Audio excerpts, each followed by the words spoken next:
Hi, how are you? I'm good, thanks. How are you? I'm also good, thank you. Thank Let's, you. So class hasn't started. yeah, I mean, there was some tech issue because of which people were not able to join. That's why I think you also joined using the URL, right? Or you could join via portal directly. Okay, I joined through Zoom, the link that I got in the WhatsApp group. Yeah, that was in fact that was a reason we shared the link because directly via portal people were not able to join. So yeah. So we are still waiting for more people to join. Yeah, I think just wait for 2, 3 more minutes and we'll kick off. Is that fine? 15 minutes. Yeah, 2, 3 minutes, just 2, 3 minutes. Okay, no, that's fine. Yeah, that's fine. Yeah.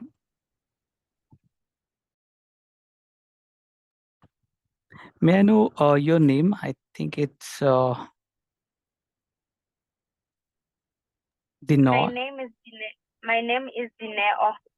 Yeah, I could see. Yeah, I mean, you pinged me a few minutes back. I could see. Yeah. Okay, let me see this.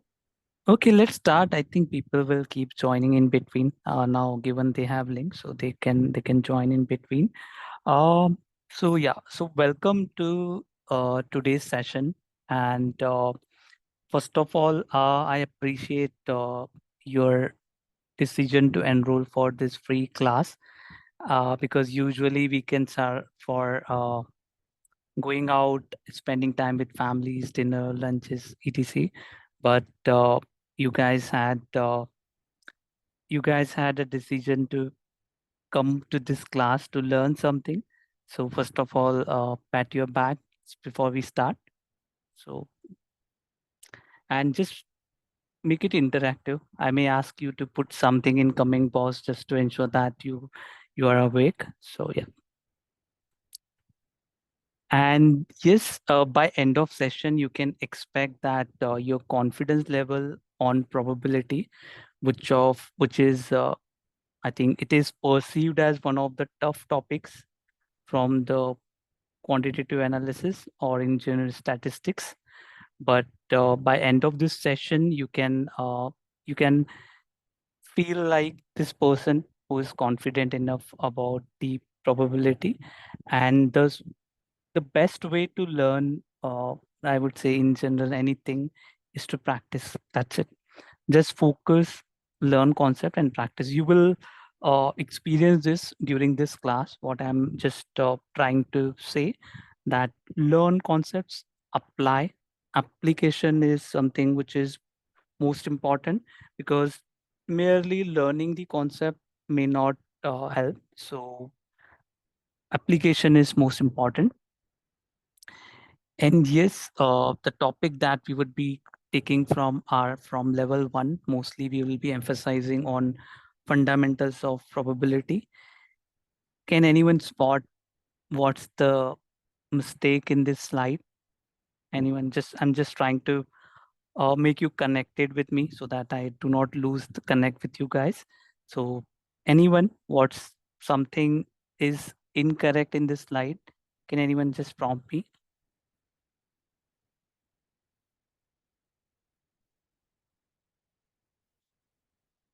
Anyone? Sir, it's book 2, That's not correct. Yeah. 3. Yeah. Yeah. Thanks for assuring me that you're not sleeping. Thank you. Yeah, and please do subscribe to our channel. There is a YouTube channel on which a lot of videos are shared. So please do subscribe to our channel and share these in your circle who people who are, I mean, in the relevant areas of stats, maths, and other areas. Research also, operation research also is one of the area where these concepts are applied. And yes, you will experience this, how we'll try to make you think is something which is actually needed for these kind of exams like FRM. Because see what happens that if you go through books, you may get a feel that you know everything. But when you try to apply things that you learn, that's where you will encounter real challenge. And that's something FRM and CFA exam is all about. Sure. Yeah, please.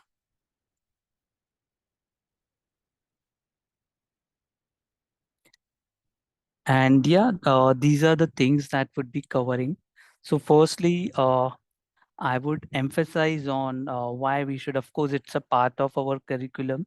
Still, why we should learn about probability in statistics. So that's firstly, if you're learning something, of course, it's a part of our FRM CFA curriculum.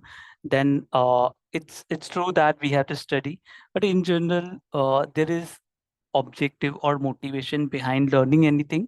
So we will see that why we should study these kind of concepts, or why these types of subjects are part of the critical exams like FRM and CFA, and what's the terminology that is. So basically, say for example, if I had to speak English, firstly I need to learn alphabets, then grammar. So likewise, if we were to study probability, we need to make ourselves familiar with a few terms. So we will see that. And first we will see simple example. And then over here at the bottom, we have relatively complex example. You can consider this example as like exam level question you can think of.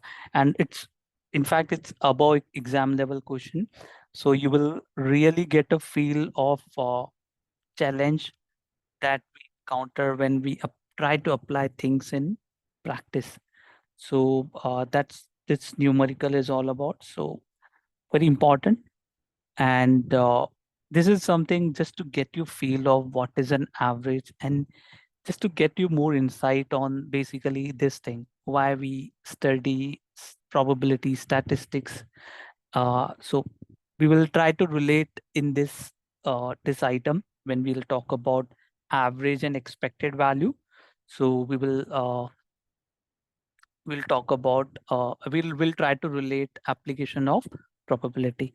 And finally, if you have got any questions and answers, I would be happy to take that. So first of all, as I discussed that why we should study about probability and statistics.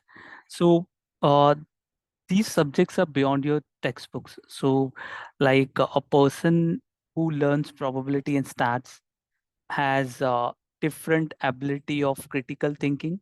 Like if you learn these subjects in general, like if I were to say in a layman language, the kind of sixth sense that you may have would be uh, very different from the people who are not from this background. I'm not discouraging other subjects, but yeah, like maths, stats are quite related to philosophy in general also, and it's build your sixth sense also. So that's why these subjects are very important to learn, and these makes you in a position to take informed decision.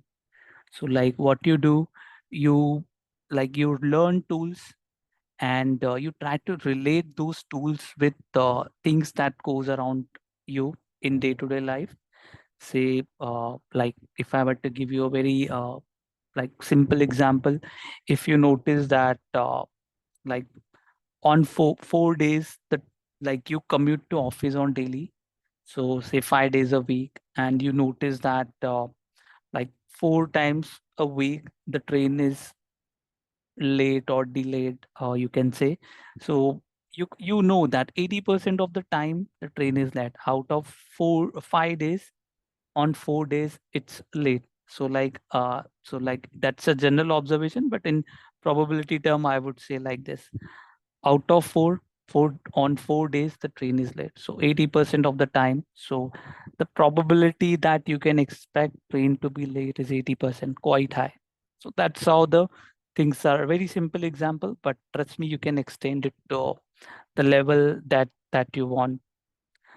And the like probability in statistics fundamentally changes the way the you perceive the world. And trust me, it's real. Like the, the your perception towards things around you will completely change if you know these things well. Like if I were to tell you, like if I talk about simple investment decisions, like the ability that you will have to make investment decisions also would be entirely different than what the person from like having no background about maths and stats may end up doing something. So these are the benefits eventually. Like it's beyond textbook, I would say. It gives you an excellent level of critical thinking, and like the perception towards world may change if you learn these subjects well. So that's why these subjects are like part of any like even in your finance also, like these concepts are taught, not in that much depth, but yeah, like to the extent possible, these are taught. And yeah, now I'm gradually moving to the actual subjects. So before I move on these, I just want to know that did you pat your back? If yes, just type PB, like, or PYB, pat your back, so that I get a surety that you are connected with us. Just type in the comment box or a chat that you have. Just type PYB. Did you pat your back? So that's what I wanted to know.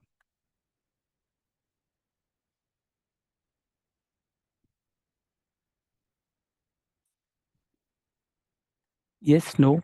You can just type yes or no also. If PYB searching letters might be challenging on the keyboard or like iPhone. Great, fantastic. Let's move ahead. So, any doubts so far on why? First of all, we went through why aspect, why we are studying probability, and of course, passing an exam is of course our main objective. But still, we should think beyond exam also. Are there any doubts on why aspect?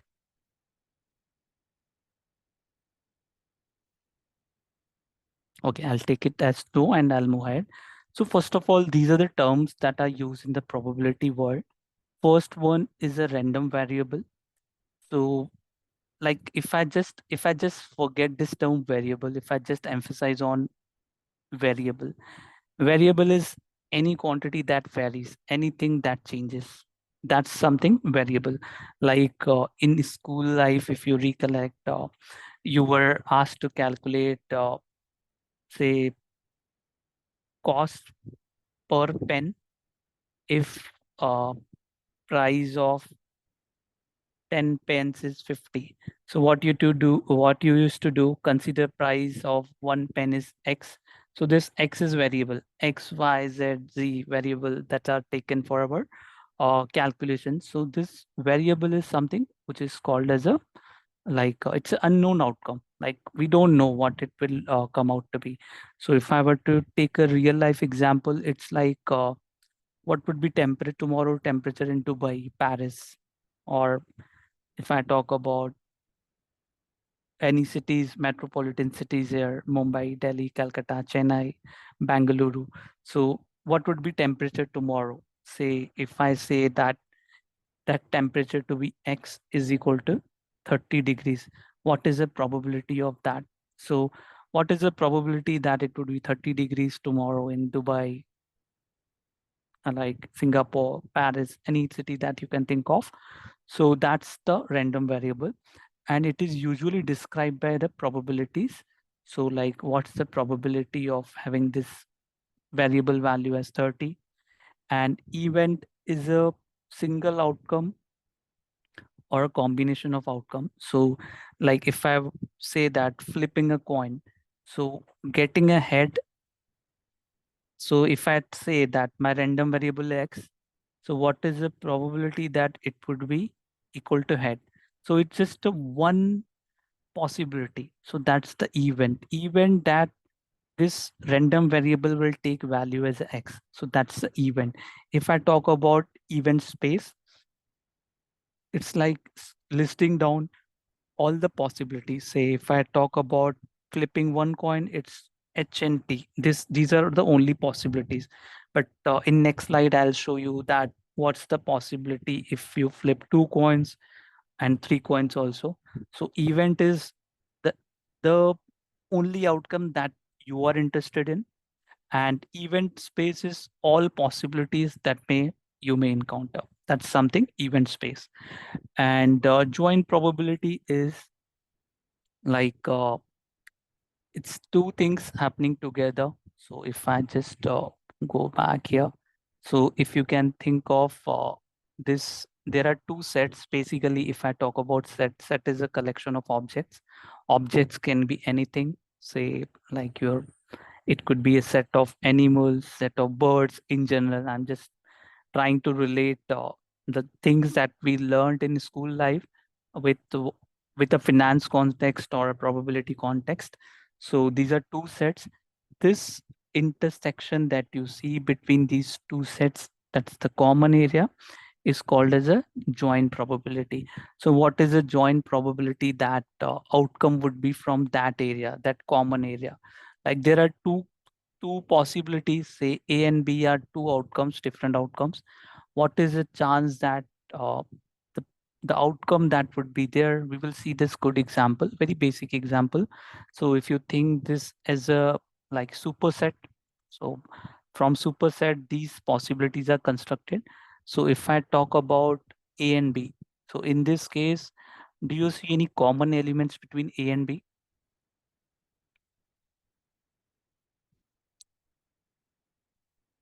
Yes, no, or are you with me? Anything common between A and B? Yeah. Do you see anything common between A and B? No. No. So yeah, so there is the empty set, but there is no, there is nothing common between A and B. But yeah, if you notice between B and C, it's 7 and 8. That is common. So like Yeah. over there, there is something which is common between B and C. So that will we will find it over here. So probability of getting B and C. So yeah. And trust me, these concepts may appear very trivial, but the numerical that we would see at the end of session would challenge your understanding on these concepts. Trust me. So stay till the end of the session. You will get a lot of value in terms of your understanding on probabilities. So yeah, so joint probability, independent event. So like somewhere mathematical calculation is same, but yeah, joint probability, independent event is like if you flip a coin and roll a die. So these two are independent events. Like so, this is, say for example, this is event A, is event B. So these two are independent events. So the flipping a die will not have any impact on a rolling a die. So that's why these are termed as a independent events.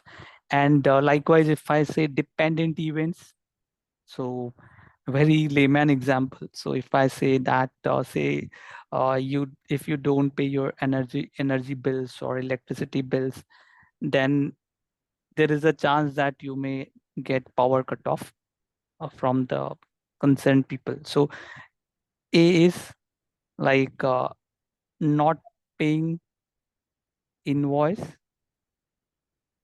and B is something you may face some say, let me just, you may end up facing something from the concerned parties, like they may cut off your energy. So those are dependent events. Independent is something which do not have any uh, impact on the events, other events. So those are independent events, and these are dependent events.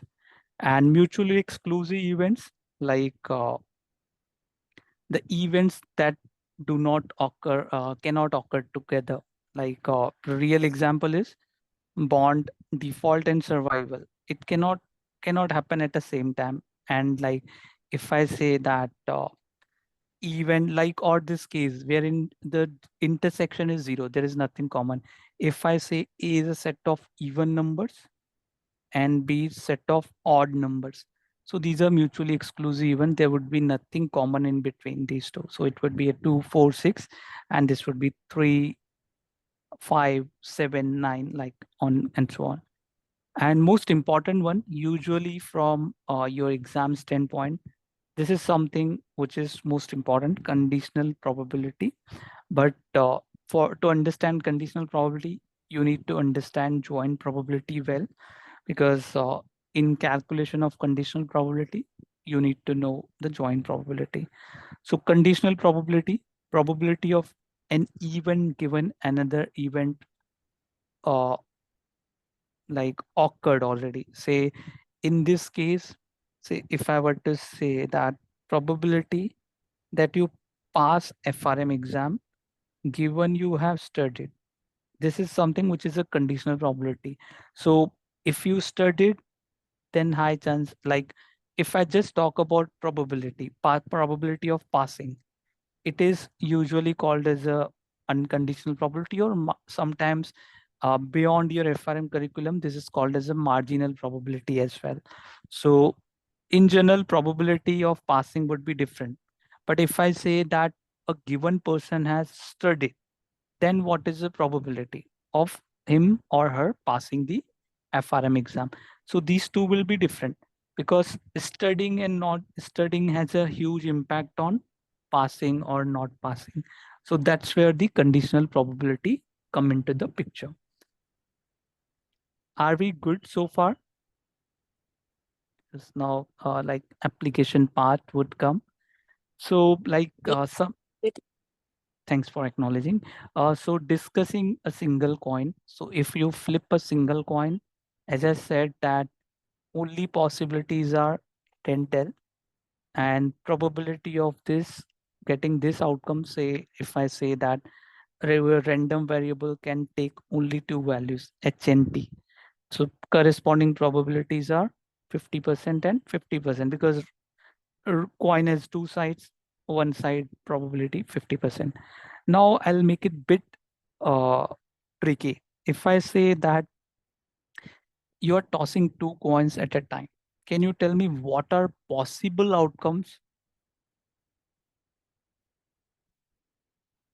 So if I say that, so I think it would be, yeah, so there would be two random variables, like, would be okay, if you're tossing two coins at the same time.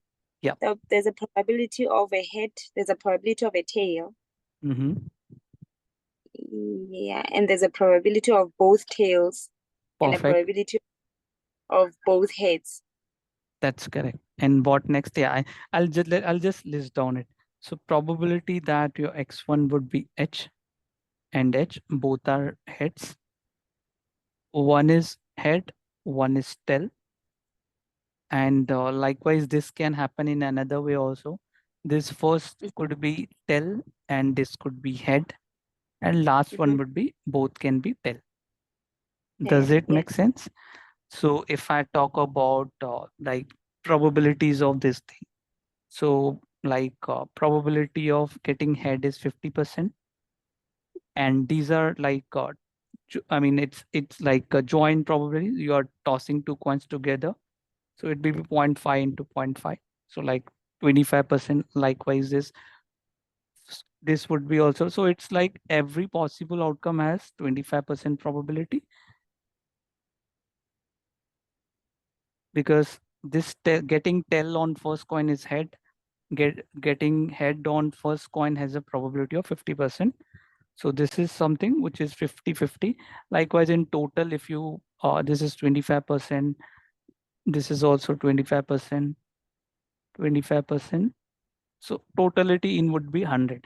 But if someone asks you, what is the chance that you would get at least one head, then what is the probability from this distribution? This is called as a distribution. Like, so if I talk about, this is an event space. If I go back to previous slides, this event space is listing down all the possible outcomes that may occur from your experiment.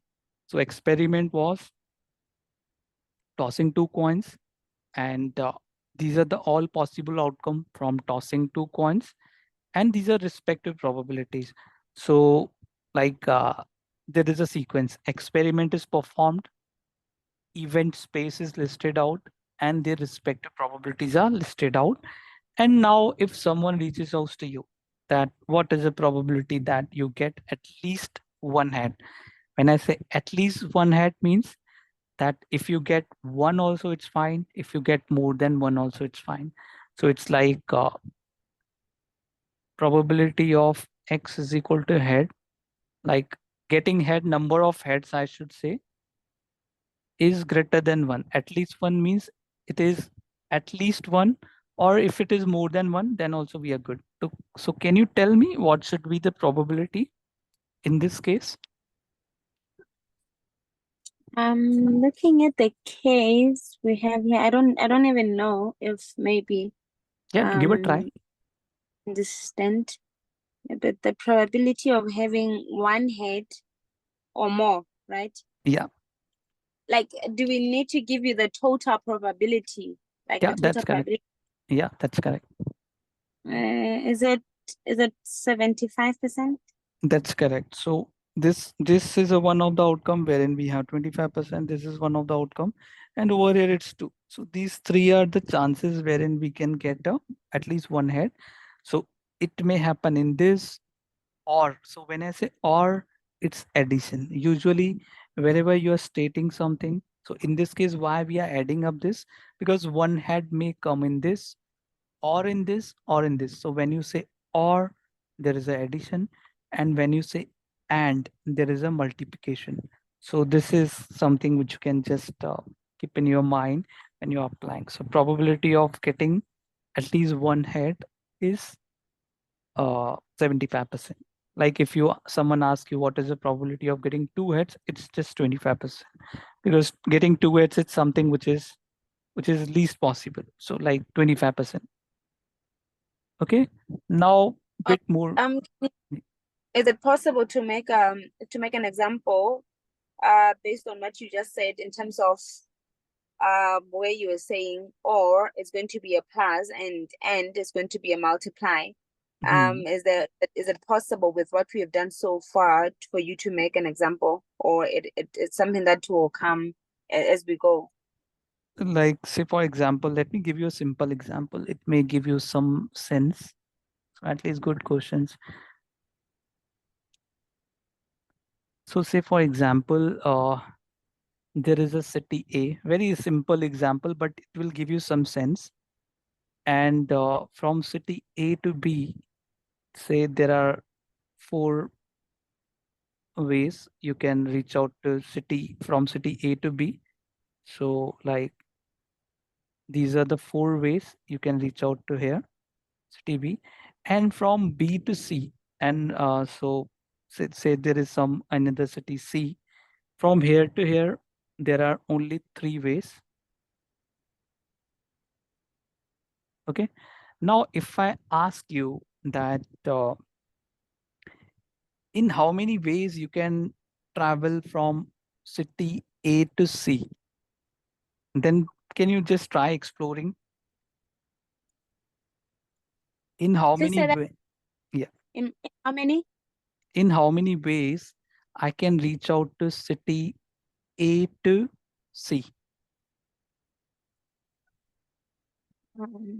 Just try framing a statement from using or and n, or let me just give you one hint, then you can give a try. Say for example, from city A to B, I am opting this first way, then I have 4 options. Okay, so I can reach out to city A to B if we're using this one way, then I have further 3 options. So A to B using first way, and B to C using this first way. Okay, so this is one way. Now another way is I will use this one only, and over here I will use second way. So like this and this. So over here, like it's like using same first row, and over here it's same, and 3. So there are, if you opt for A to B this first route, there are 3 ways. So 1 into 3. So this is 1 and this and this. So there are 3 ways. Likewise, this is a way I reached out to A to C in one way, or. So now I'm saying or. So there is a addition. you can go to A to B using this first row, and then similarly. So and similarly, there are three ways. So one way, there are three further ways. So so this is three ways, and like there is another possibility. Like when I say A to B, it's one way, and there are three more options. So it is like you can go A to B via these many routes, like three to, so like 4 into 3 is something which is an answer.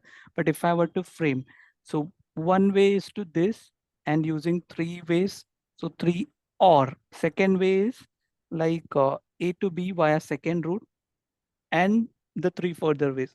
So 1 into 3 again, and or third way is from go A to B using this way. So another way, 3. So like, because you have four options, you can go by. And I'm not sure if this give you a more sense, but I'll try to get more example on this. Yeah, but it's a good question. Are you able to get a sense? Because sometimes in probability, it's like you have to visualize things. But yeah, I mean, it's a good question. I'll get you some example on this if it did not give you much sense to you. So because there are like A to B, or like it's or, because this is one way. Another way is like over here, like we saw that one head may come from this, or it may come from this. So that's why we added. So whenever it's or, like you can go A to B from this or this. So there are further, first of all, A to B, there are four. So these four would be added. So these are coming from A to B. So these three options are coming from A to B, A to B, and A to B. Under further this thing, under this, there are three ways. So 1 into 3, 1 into 3, 1 into 3. Is it giving you some sense? If not, then I can give you some good example post the class, not a problem. It's giving me a little bit of perspective, but I think as we go, and then with more understanding, and we go back, we get like more classwork as we go for the rest of the 2 hours. I think I'll get some sense of it. Sure thing. Yeah. If in case in between also while teaching also it happens that when you teach also something get visible to me. So I will try to explain this with reference to that only. Not a problem with that. Okay, no, thank you. Most welcome. So and like say now bit more complex. Say if I talk about this thing, if we are tossing three coins, say x1, x2, and x3. So what are different possible outcomes? So see, we can go via this way also, but easiest way, if you are a maths or stats student, then easiest way is like getting this, writing in this way, all h h h. So over here, if you also notice, when there were two random variables, we wrote h twice, then t twice, then finally h t h t. So in this case, because there are three possible outcomes, so there would be like 2 to the power 3 different ways. Over here, like there were two different variables. So there was there 2 to the power 2, because possible outcomes are 2. And so there would be 2 to the power 2 outcomes. In this case, there would be 8 possible outcomes. So we can write h, h, h, t, t, t, h, h. So this will be now embedded h, h, t, t, h, h, t, t. Just make a note of this. This is something that we would be using in the numerical that we have at the end of session. But over here, it would not be a flipping a coin. Over here, we have a default of a bond that is really in your FRM context. But this is an exact idea that would be applied over there also.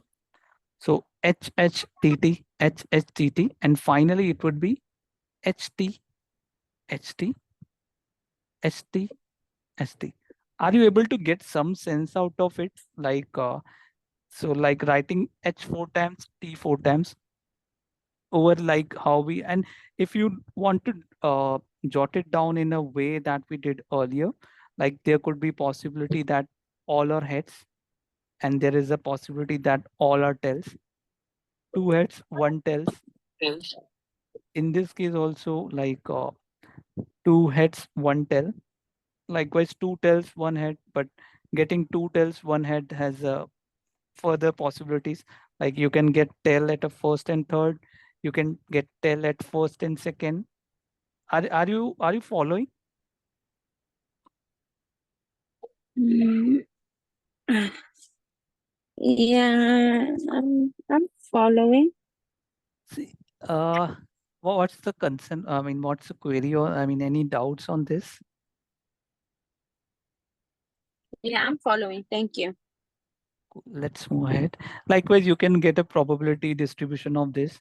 The probability of getting head is 0.5. So you can have 0.5. We will do this in our actual example. 0.5 into 0.5. Likewise, you can just have whatever this number is, perhaps 12, and so 125 over 1000, that's 0.125. So yeah, 0.125 into 8. So that's the distribution of this flipping 3 coins. Now, a simpler one. I know this was a bit complex, but yeah, perhaps if there are 4 flipping of 4 coins, perhaps there would be 2 to the power 4, like over here, like how we had 8 rows, 1, 2, 3, 4, 5, 6, 7, 8. There were 8 possible outcomes in an event space. When you flip 4 coins, there would be 2 to the power 4 possible outcomes. So there would be 16. So instead of writing h 4 times, you have to write h 8 times, then t. So, but that's something which is not needed at this point, but you can just try visualizing. If this is n, it would be 2 to the power n, just for your understanding. Now let's understand the simple example. So if you talk about this sample space, this sample space or superset has elements which are numbers from 1 to 9, and like 1, 2, 3, 4 are part of A, 6, 7, 8 are part of B, and 1, 7, 8, 9 are part of C. Now we are asked to calculate probability of A union B. So when I talk about union, or I mean, usually when you talk about union, it's pertains to or, and when we talk about intersection, that pertains to and. That we just spoke about that. So whenever you want to calculate union, it's addition, and whenever you want to calculate intersection, it is and. You usually multiply. And so if I talk about this set A, so A has 1, 2, 3, 4, and B has 6, 7, 8, 9. So usually the formula for intersect union, probability of A union B, is equal to, from formula, can you tell me what should be the probability? When I talk about union, if you look at this, it's the entire circle. I mean, add these 4 circles. That's the union. So if I write that mathematically, it's probability of A plus probability of B. But there is one problem. Can you tell me what?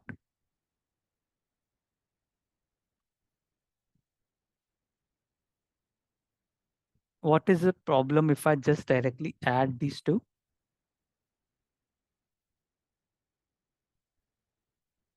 If you notice, this intersection part, which is common, is getting added twice. If I just add A and B both, so intersection part is getting added twice, which I don't want, because it is because we are counting it when we are just adding A. That's why the intersection part is subtracted. Is it making sense? This was an important point. Were you able to follow this, or you need some more explanation on this?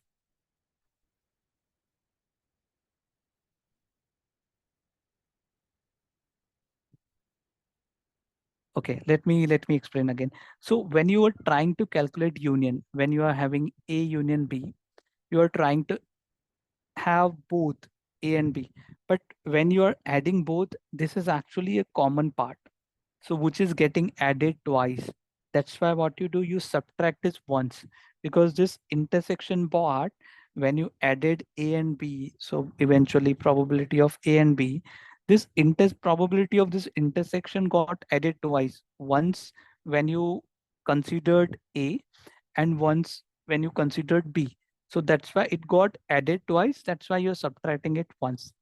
Is it making sense logically?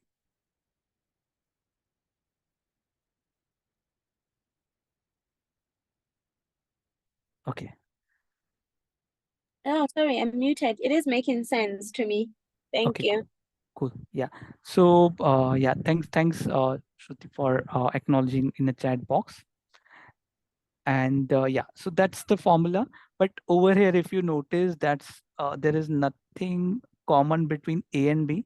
So A is 1, 2, 3, 4, and B is 6, 7, 8. So there is nothing common. So eventually it would be probability of union would be probability of A plus probability of B.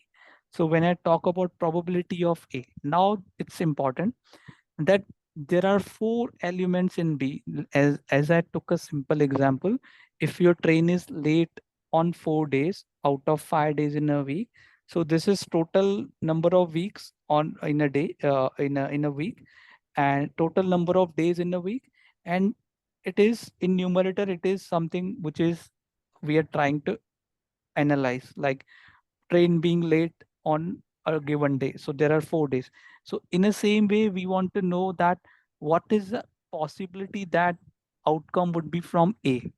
Okay. So if you are choosing a number from this superset, what is the chance that this number would be from A? Can you guess it what it should be? Just try to relate with this.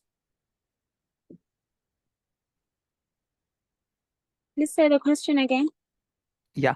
So if you're trying to calculate what is the probability that outcome would be from set A, when we are choosing a random number from this set, superset, what is the probability, what is the chance that it would be from set A?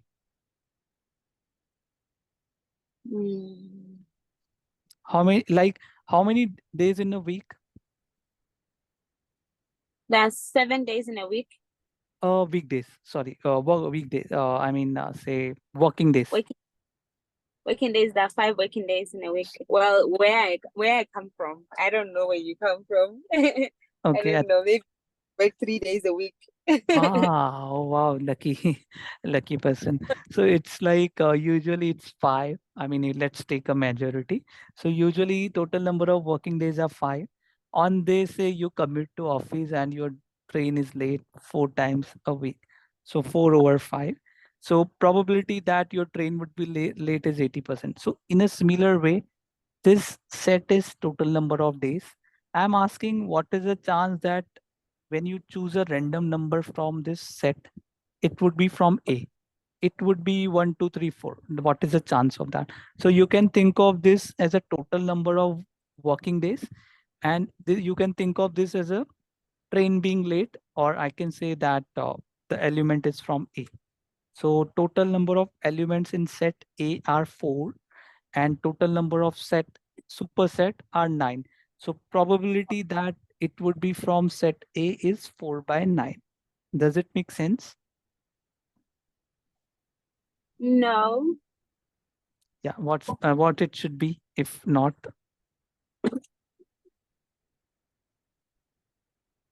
Sorry,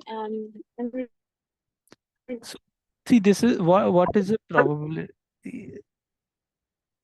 Okay, thanks. Let me just clarify. So when you say probability of A, okay, so it is like if I were to write it mathematically, it is a probability that your element will be from set A divided by total probability. Or let me just. Okay, so total number of elements over here are 9. Okay, so and set A has 4 elements. So if I choose any random number from this set S, if I'm picking up if I'm making a random draw from this set S, what is the chance that it would be from set A? So there are like total number of, like, oh, is it making sense? So element. So there are 4 elements in set A and total elements in set S are 9.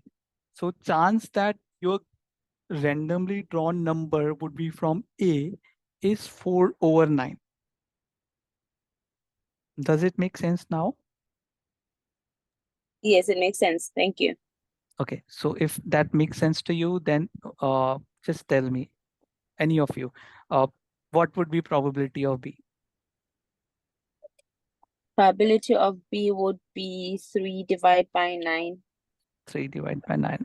So total probability of, yeah, go on.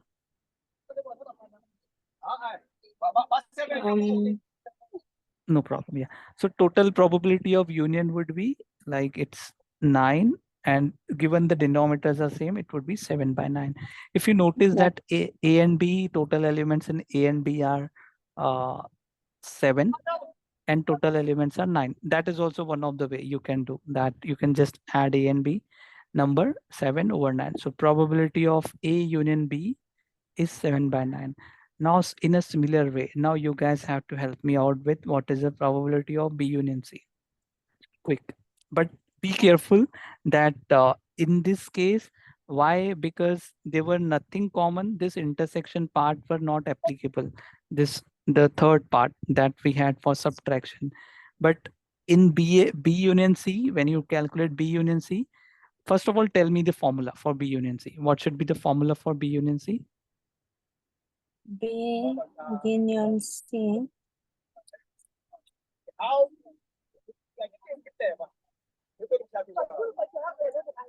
It's going to be B and C would be probability of B Mm, plus probability of C, mm. because there is B and This C, there's a common, yeah, there's something common there, 7, 8, oh, it's 7 and 8. so So we have probably. Yeah, first of all, let me light a generic formula. So till here we are correct. Probability of B plus probability of C minus probability of B intersection C. As I said, the common part is getting added twice. So we will subtract it once. Because when you add B and C, like in this case also, if I just calculate 3/9 and 4/9, but this 7, 8 is common in between those. So that probability has to be subtracted. So if you look at pictorially as well, if I add A and B, this common part is getting added twice. That's the reason we subtract it once. Okay. okay. So now can you tell me what should be probability of B? Probability of B would be 3 divided by 9, Perfect. Probability of C? and probability of C would be 4 divided by 9. Yes. 4 divided by 9. And what should be intersection part? The intersection part will be the probability of B. What is the common between, how many common elements between B and C? There are 2 common elements. So it would be 2/9. That's the B union C. Let me just see. There is something in chat box. Okay, I think there is one question.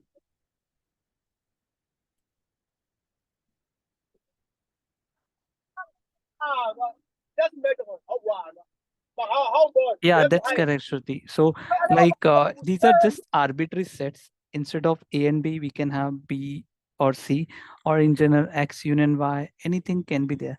The generic formula is like if I were to write probability of X union Y, it would be probability of X plus probability of Y minus probability of X intersection Y. That's a general formula. So in this case, it's probability of B union C, and there are 3 elements in set B, and there are 4 elements in set C. So 3/9 plus 4/9 minus, there are 2 common, 7 and 8 are common.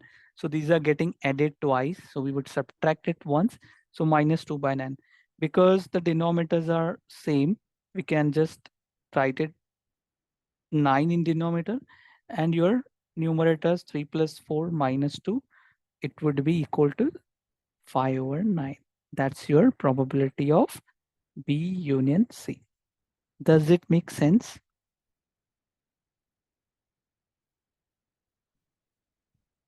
This one Makes is sense. okay, cool. Now let's move to Sorry. I think I'm a little bit lost. Not lost. Maybe I would have gotten it wrong in a way, because when it says,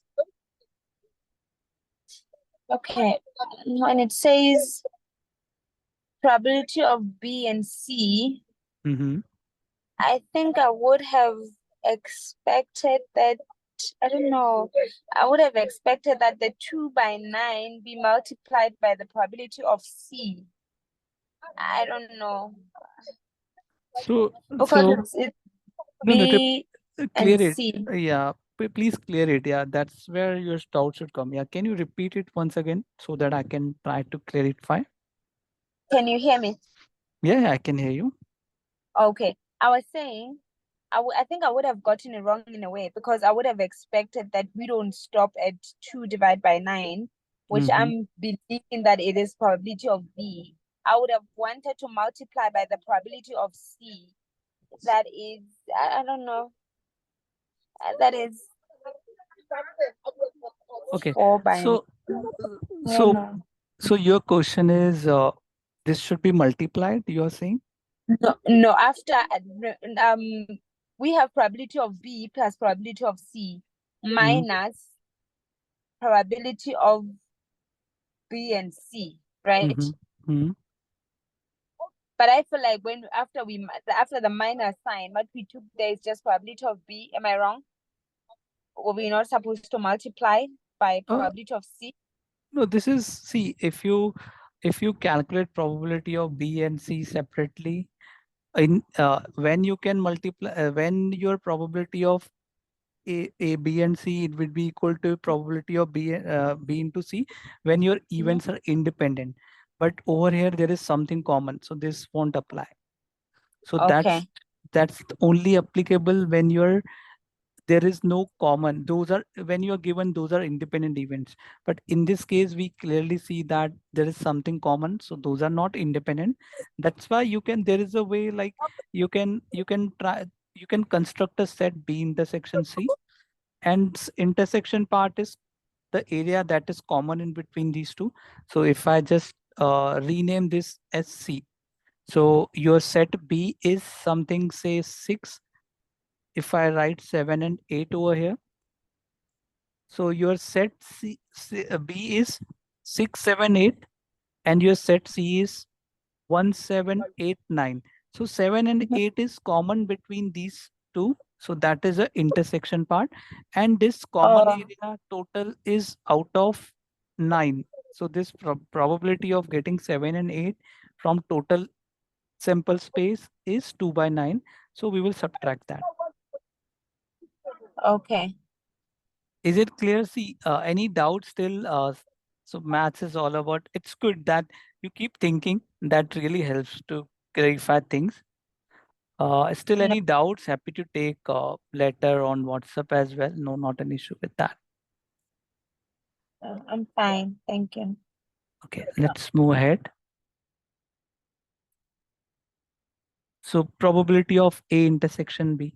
So if I talk about probability of A intersection B, if you understood intersection well, now you have to help me out with this. Anything common between A and B?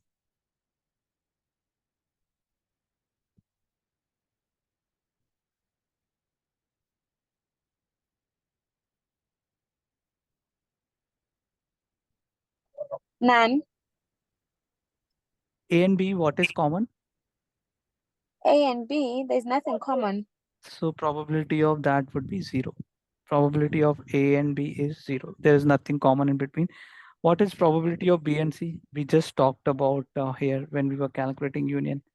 What is probability of B intersection C? B intersection C. It's 2 divided by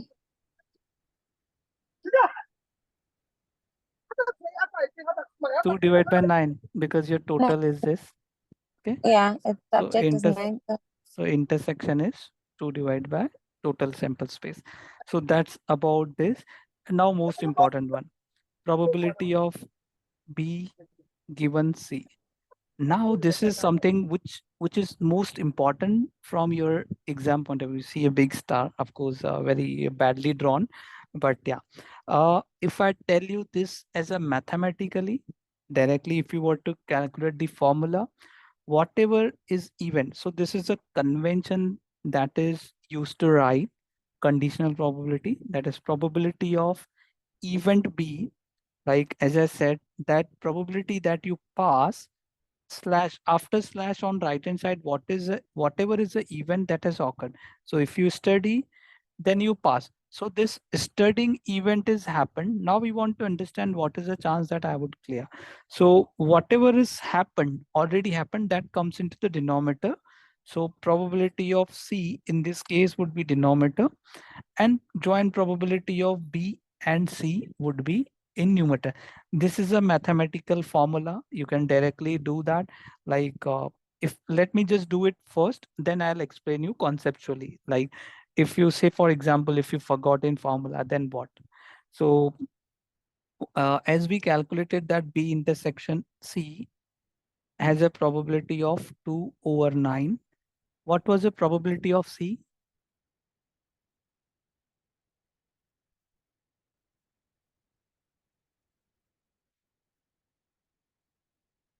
C has 4 elements and total sample space has 9. So probability of C, what we used here as well, it's 4/9. So 4/9, if I calculate this 9 will get cancelled. It would be 2/4, and that is 50%, 0.5 or 50%, whatever you call it. Now, so we calculated the conditional probability. Now I want to explain this in bit detail. Probability of B and C, B given C. So now say what does it means, that what is the probability that your element would be from B given that it is already from C. So you know that like there are 4, so you have chosen some element already from C. Now what is the probability that it would be from B? Are you following me? So there are 2 elements in set B which are coming from set C. So the probability that you will get element from B given you have chosen from C is, so the favorable over here are 2 and total number in C are 4. Why I'm saying now why I'm taking denominator in 4, because you know that when you chose number from S, it is already from C. So that's why now C will become in denominator, and chance that now you will get it from B is 2, because there are 2 elements which are common in C. Is it making sense? Because if you understood this, then you are sorted. Then there would be a no area of confusion, but still happy to explain it again if you haven't understood.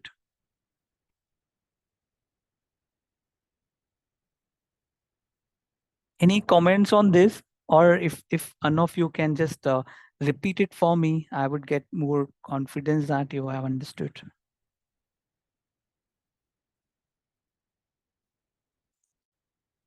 Can you repeat, one of you?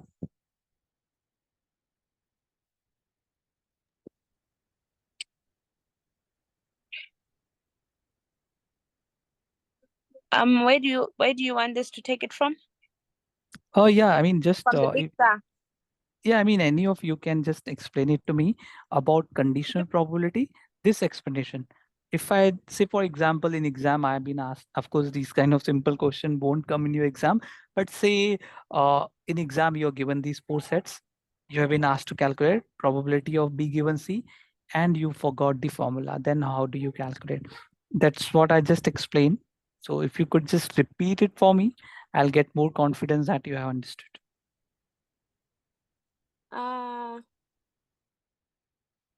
Please, can you hear me? Yeah, I can hear you. Yeah. Okay. I don't know what's going on here with my device. Okay, I wanted to. Now I think your mute got pressed, and Okay, yeah, yeah, now you're I'm here back. now. Yeah, you're Yes, back. if I've forgotten the formula, I Mm, just remember that that slash line between B and C is a conditional probability, right? yeah, So if I forget the formula, I'll just, if I'm given its probability of B that is conditional to C. So mm, what is the probability of B?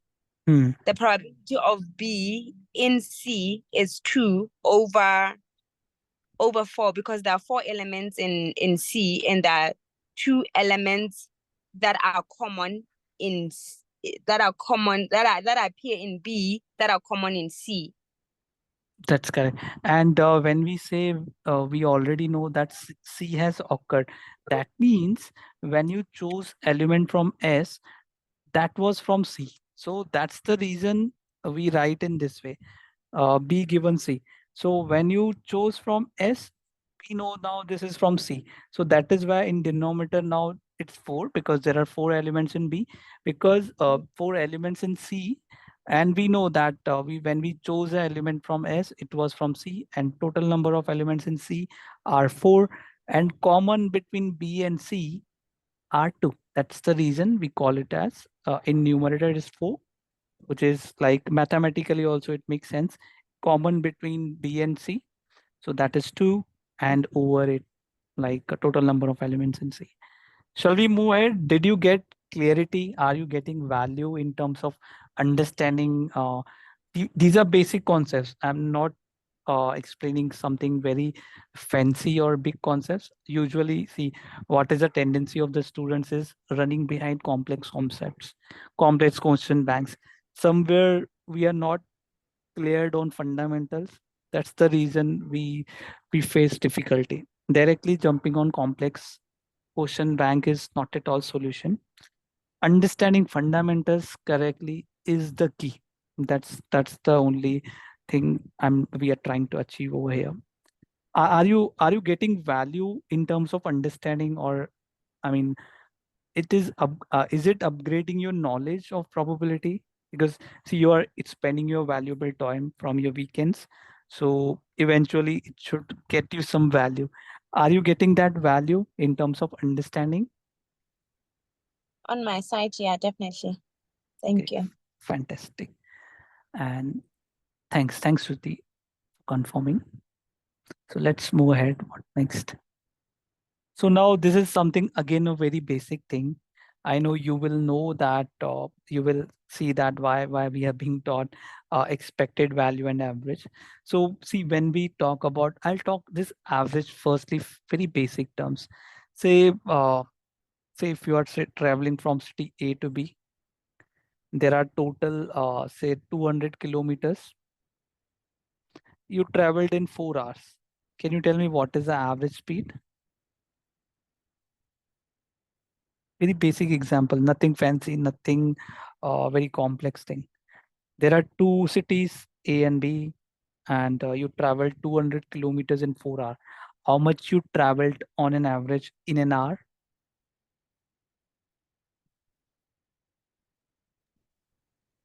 50. 50 kilometers. So that's the average. And it has a unit of speed is equal to 50 kilometers per hour. So that's average is a central tendency. So when I talk about central tendency, you can just imagine this as a wooden board. And if I were to keep balance, so you can just imagine this as a two-dimensional or three-dimensional figure.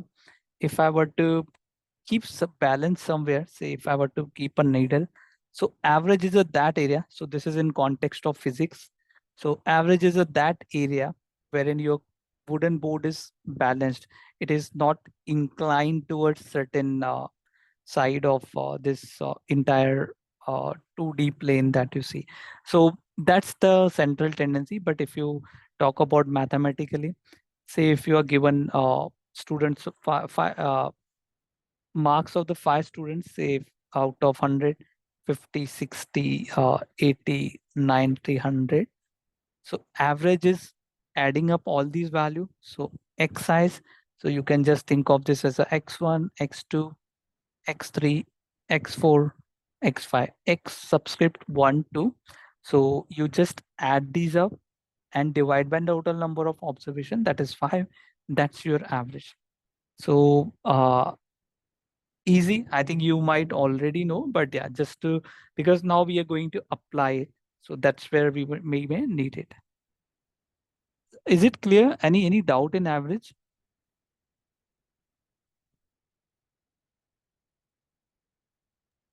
Yeah, thank you. Okay.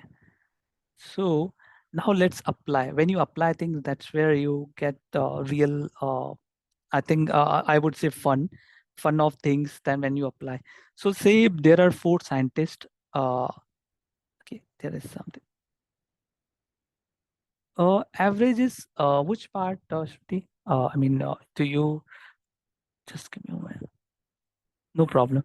So it is just an average formula that we just talked about.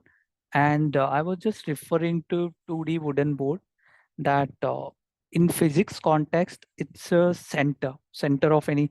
So you can just think of any wooden board, which is not really, which is like density of that wooden board is not consistent across. So I want to place needle some balance somewhere on below that wooden board, and I want to ensure that that wooden board is at a stable situation. It is not inclined towards any of the sides. It doesn't get fall from the balance. So average is at that area. And in context of marks, it is like addition of all your data points over the total number of data points. That's the average. And this standard deviation is kind of, say, if I talk about these data points, 50, 60, 80, 90. So what is a deviation? When I say deviation, this is a center. Okay. So if I say, if I calculate average of these 5 numbers, say it came out to be just hypothetically 70. So average standard deviation is that number which measures your deviation. So say 50 is over here, 60 is over here. It measures the distance between data points and average, that is center.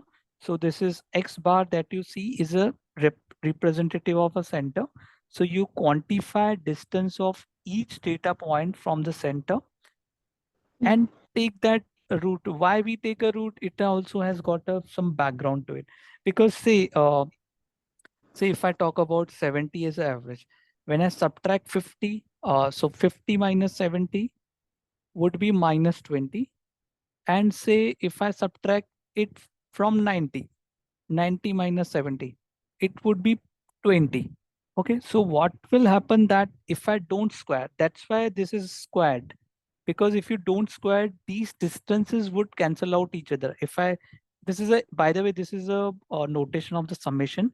When I say summation xi, it means x1, x2, x3. So in this case, if I don't, if in this case, I'm summing up these differences. If I don't square these, so if you notice over here also it is square.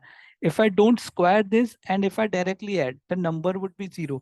You will think that your data is not dispersed, whereas actually there is a distance of minus 20 from average. 50 is at a negative 20 distance from the average center, and 90 is at a positive 20 distance from the average. So these will cancel it out and you will get 0. That's the reason it is squared and then added and divided by n minus 1. It gives you basically, that's the mathematical formula. And this is something which you should know, because in interviews you are asked that if you know these intuitions, you get more values. When you tell these things to your interviewers, you are like, you are valued more. It helps you grabbing the attention of the interviewers. Otherwise, if you don't know this, if you know the formula and the meaning, most important is meaning. Standard deviation is something which is a deviation from the center. When I say center, it is an average. What is the deviation from center of all the data points? That's the standard deviation. Does it help? To Yes, thank you. most welcome. So let's move ahead. So this is something now, say for example, there are two things basically you need to get familiar, say population and sample. So when it comes to like why this stats exists is basically because of this thing. Say a big company wants to launch a new product, okay? So it's not possible for companies to conduct surveys in all cities. So what they do, they choose certain good samples, they perform their analysis over there, and then they conclude what could happen at a population level. So that's the reason this sample population criteria exists. You try to study sample and then you try to infer or conclude about your population. That's where this stats apply. Now, but for this example, just say, understand that there are four elements in your data point, which is the age of these scientists. There are four scientists in the university. I think, yeah, Jake, Andrew, Michelle, and Tom. So their age is given, okay? And now what you have done is, like, as I said, that average is calculated by adding up all these and divided in by number of elements. So over here, we have four numbers in our population. So it's 4. So your average is 4. Average is your 75. So on an average, the age of scientist is 75. Like in our earlier example, the speed was 50 kilometers per hour. So over here, if you, when you say average, it means that if you pick any of the scientists, their value would be near to 75. Okay, so that's the interpretation of average or a expected value. So this is called as the expected value as well. So and probability of getting age is 75. Like there are 4 elements in the population. So and getting 78 is 1. So 1 over 4. That's why it is said that getting a age of Andrew is 25%. Likewise for Jack, it is 25%. Mikhail, it is 25%. And Tom, it is 25%. So this is a distribution of the ages. Like, so this was a probability selection. And this is the absolute terms. So like Andrew is 76 years old and Jack is 78 years old. Likewise, this is the absolute terms. This is in context of probability. Okay. So now just imagine, now it's become a little tricky. Say for example, if I'm, instead of choosing a single scientist, I'm choosing 2 people. I'm choosing 2 scientists out of that 4 population, Jack, Andrew, Michael, and Tom. So I'm choosing a set of 2. So what can happen that like I may end up getting Jack in both cases. So 78 and 78. And likewise, you can get 70, 76 and 78 all the way till 72 and 72, which is a Tom. Youngest one is Tom, 72 over here. So 72. Now, if I calculate averages, so if I calculate average of this sample, it is 78. Can you tell me what would be average of this sample?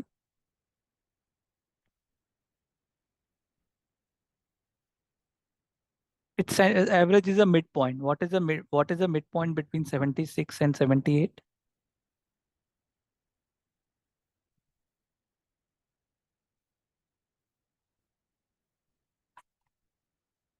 Is it 77?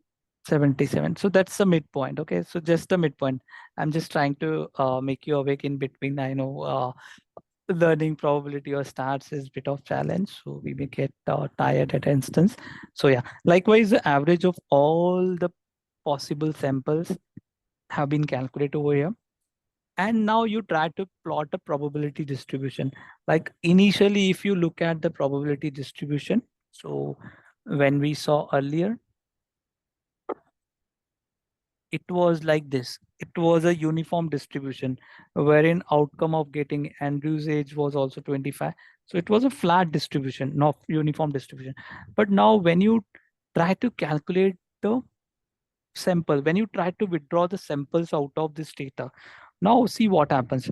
So if you notice 75, now there are 16 possible outcomes. Okay. So again, slightly back to our initial conversation.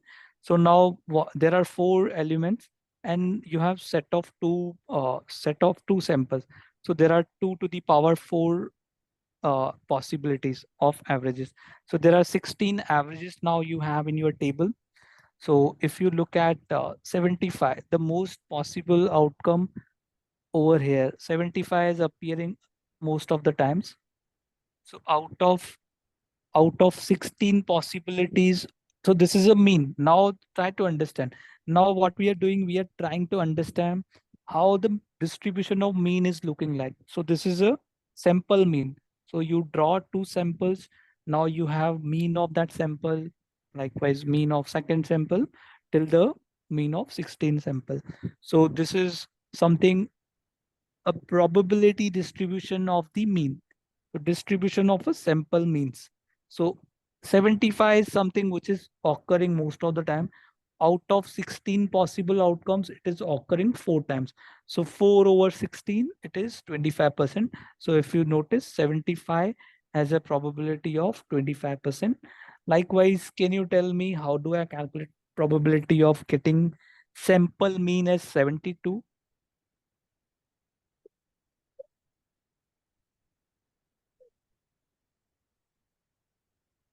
How many times 72 is appearing in sample means table? Only once. Only once. I can see, yeah, 72 over here. Yeah, it's nowhere here, anywhere else. So it's 1 over 16. How much is 1 over 16? It's pure, slightly above 5%. Let me just calculate also. 1 over 16. Yeah, it's 6.25%. That's why it is slightly above 5%. So that's how the probability of all possible outcome have been calculated. Like 73 is appearing over here and here, nowhere.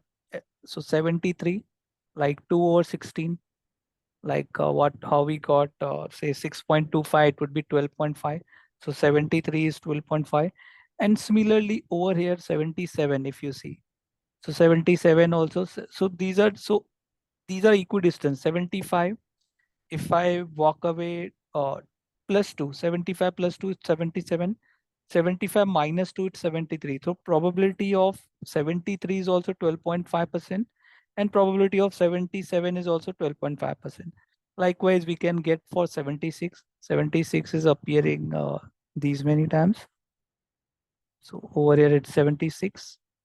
And for 74 also 3 times. If you notice 74, so 74 and 76, which are again equidistance from 75. So these also have the same probability. You can calculate 3 over 16, whatever that number would be. It would be around 18.75 if I'm not wrong. So, but yeah, are you trying, are you getting a sense of what's happening? You might have seen everyone just comes in a probability class and draw a distribution like this, but this is how exactly these numbers come up. So this is how the probability, you can just think of this as a bell-shaped curve, a normal distribution. So now let's see what's the interpretation of that. So initially we had a population of 4 and we tried to get sample of size 2 from these 4 data points. Okay, and we studied that how the distribution of sample mean will look like, and we came up with this. Now let's see what's happening. Yeah, let me first go back to this. And so if you notice, the mean of sample is 75. In both cases, your mean would be 75. But the standard deviation, can you help me recollecting what is the meaning of the standard deviation?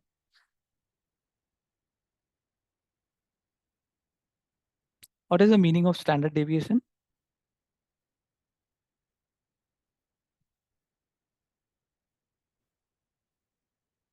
Come on. We just have one more question. That is, in fact, your realistic exam level question. But what is the meaning of standard deviation? I just explained when we were covering our average, the wooden board example. So I explained what is, You said it's the deviation from the center.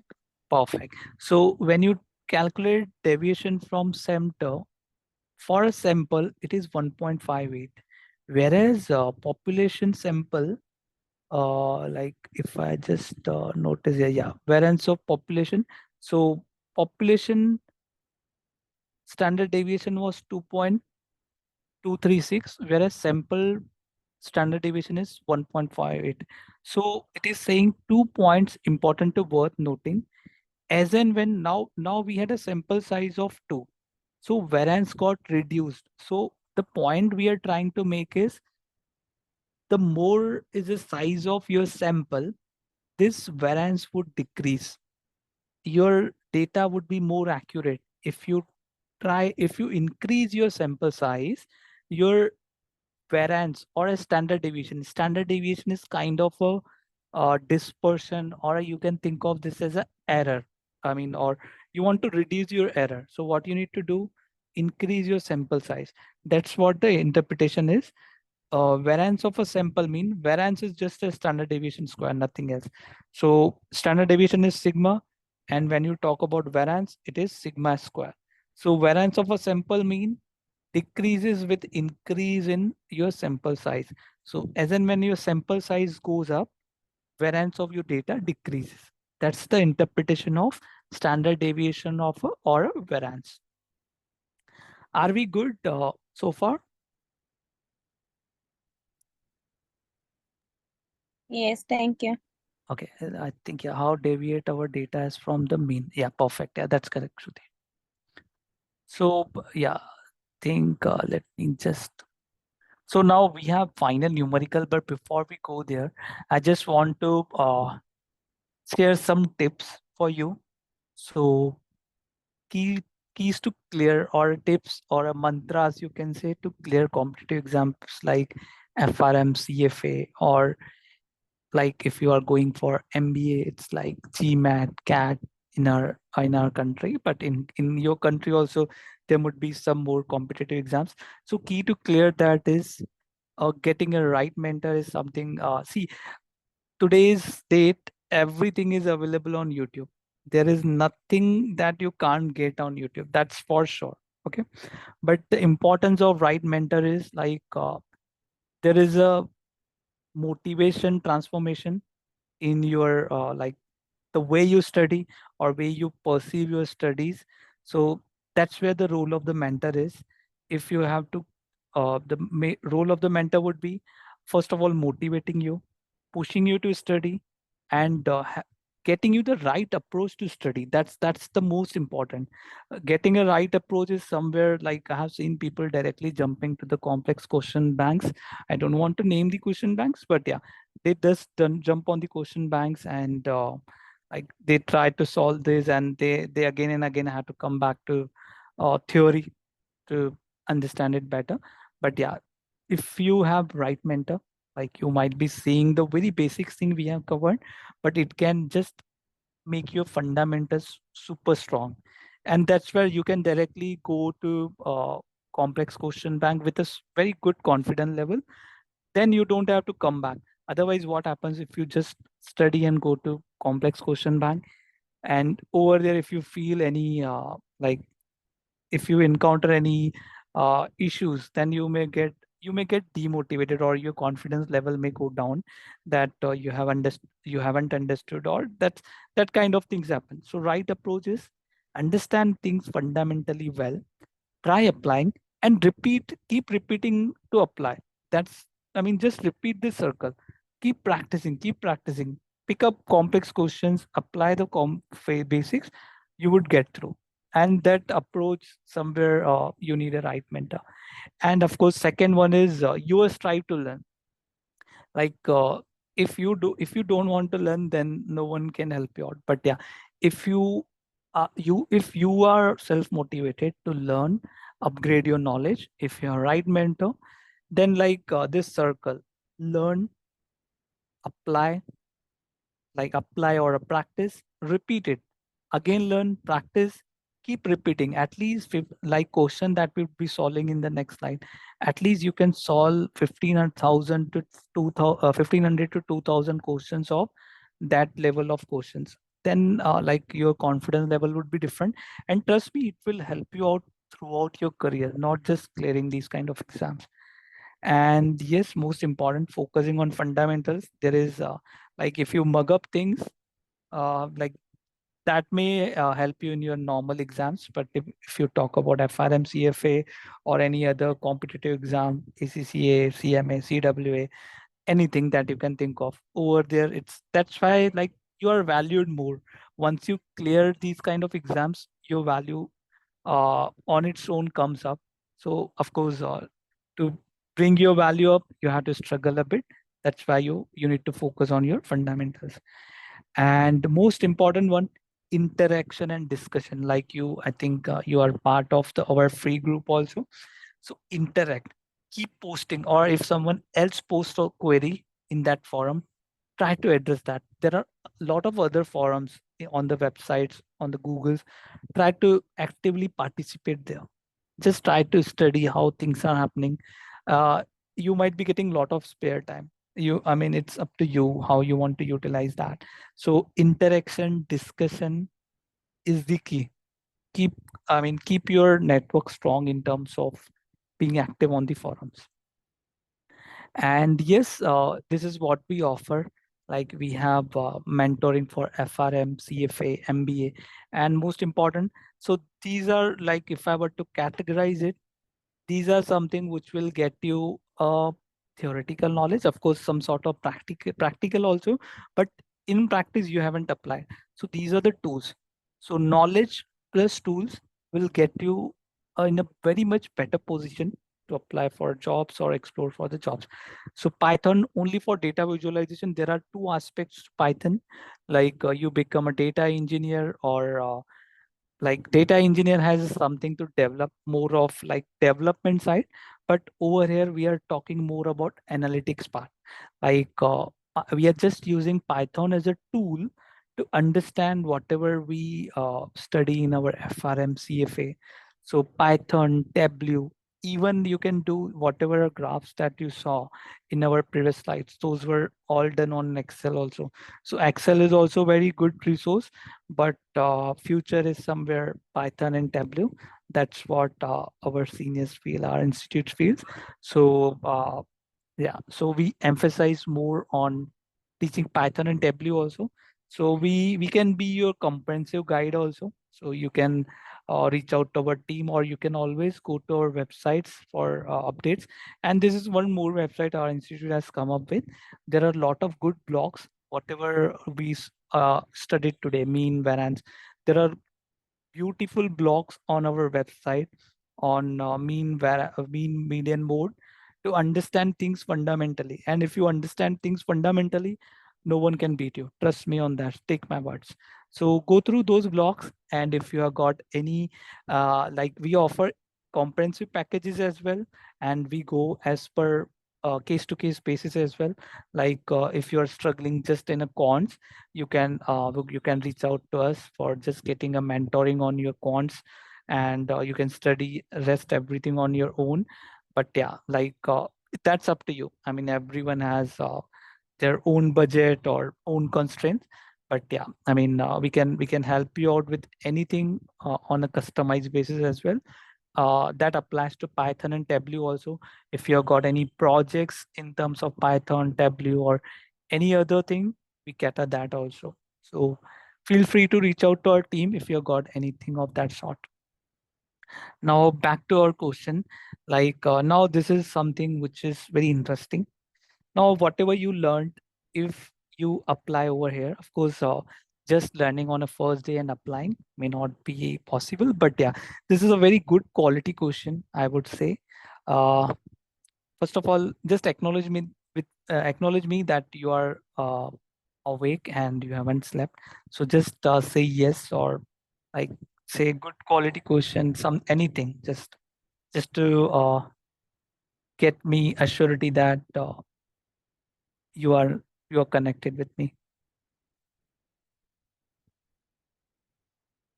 Okay, cool.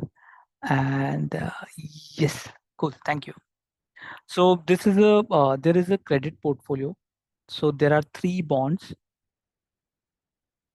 3 loans or 3 bonds, but they are very risky, as each has a single period default probability of 10%. So probability that each bond will default is 10%. Probability of default is 10%. Can you tell me what is the probability of survival? 90. Perfect. So probability of survival is 90. The probability that all 3 loans will default. So if you recollect, so okay, let's do it in next table. So probability that all 3 loans will default is 0.1%. Probability that all 3 loans will survive is 72.9%. However, at the end of the period, portfolio manager gives you a piece of additional information when she tells you that at least 2 of the bonds have defaulted. What is the conditional probability that third bond will also default? So if I say A, B, C are 3 bonds, okay? So if I were to just write it in mathematical format, can you tell me, first of all, just help me with a notation of probability, conditional probability. If you just have 2 sets, say X and Y, how do I write conditional probability of X given Y has already occurred?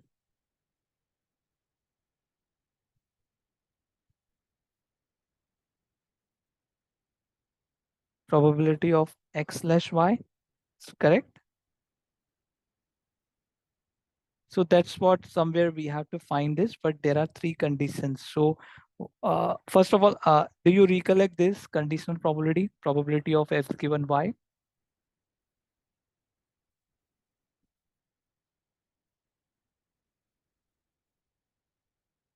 Yes, no, tired.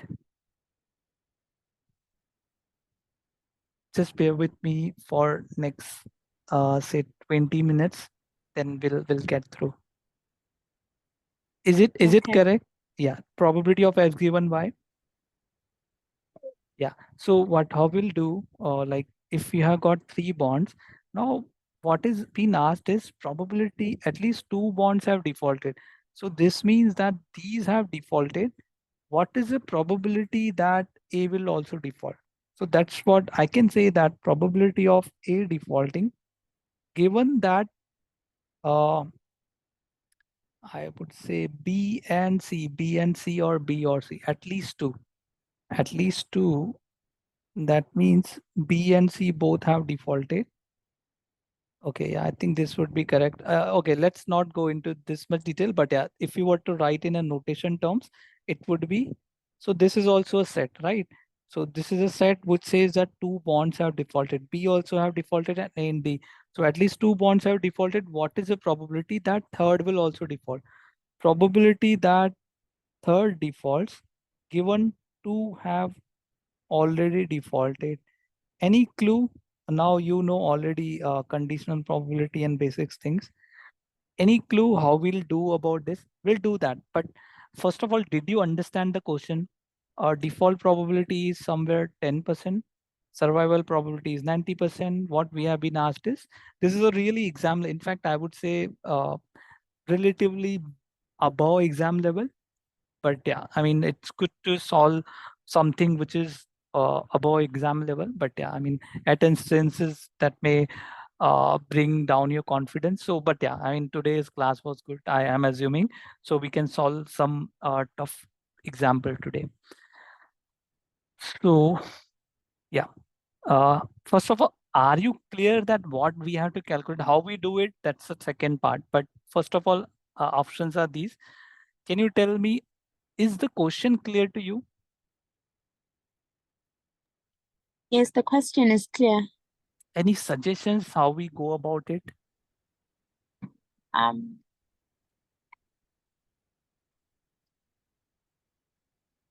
still trying to process it on my side. I'll Sure. come back.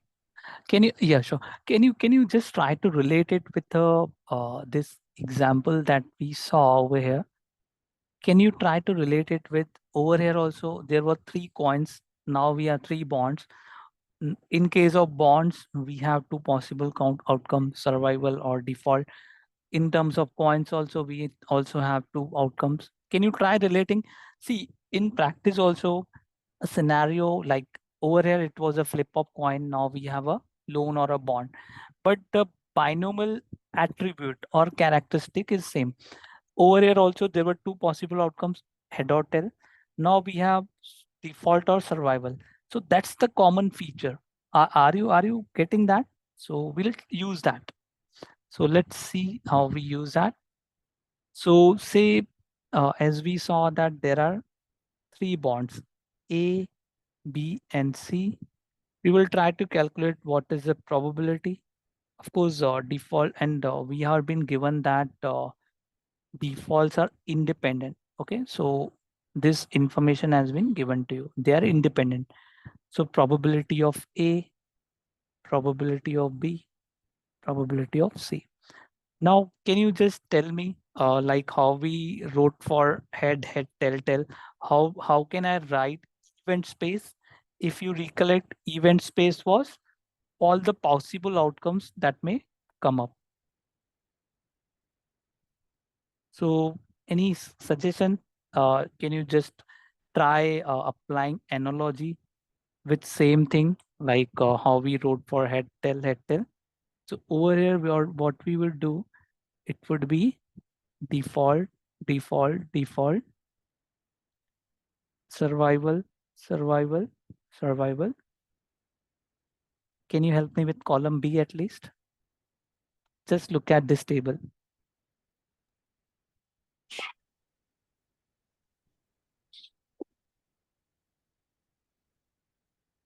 This is a table that I'm just trying to apply in our example. So like default, default, default, survival, survival, survival. Now what I'll do, default, default, survival, survival. Are you following, or it's just like something?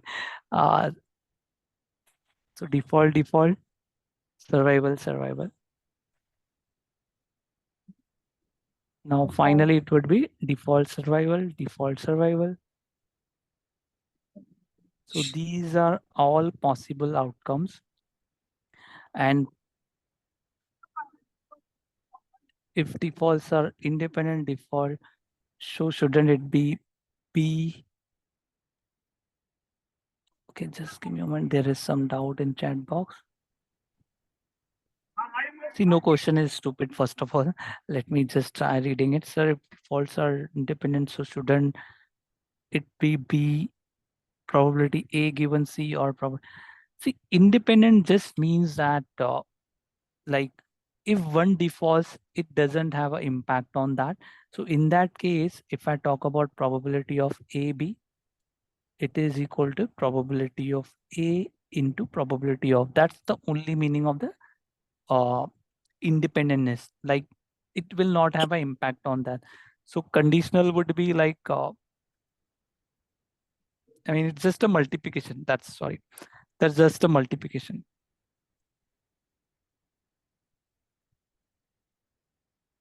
So this is a notation for this thing, joint probability, independent or joint. It's just A and B or A intersection B. Are you guys able to see my screen? I think I'm getting some pop-up. Okay. Yeah. Okay. Is it clear, Shruti? I think, yeah, it's a joint. Independent means just a multiplication. If you want to calculate the, if you are told that your A and B events are independent, and if you want to calculate the probability, joint probability of that, it would be just a multiplication. Does it make sense, or your doubt was something else?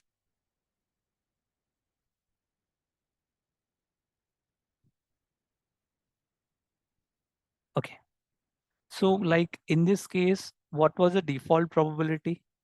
Just for A, if A defaults, what is the probability of that?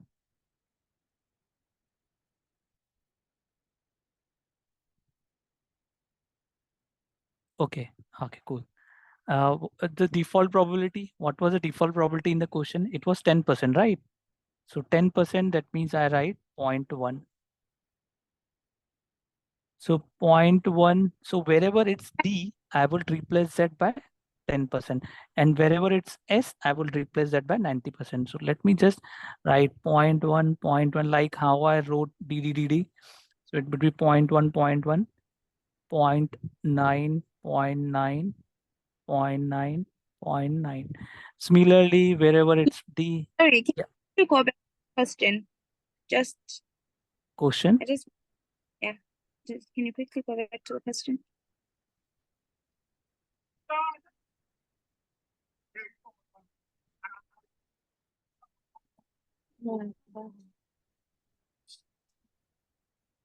Hey, bro, too long.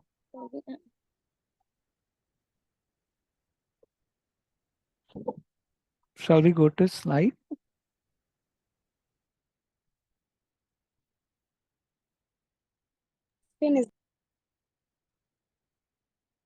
Any doubts in question?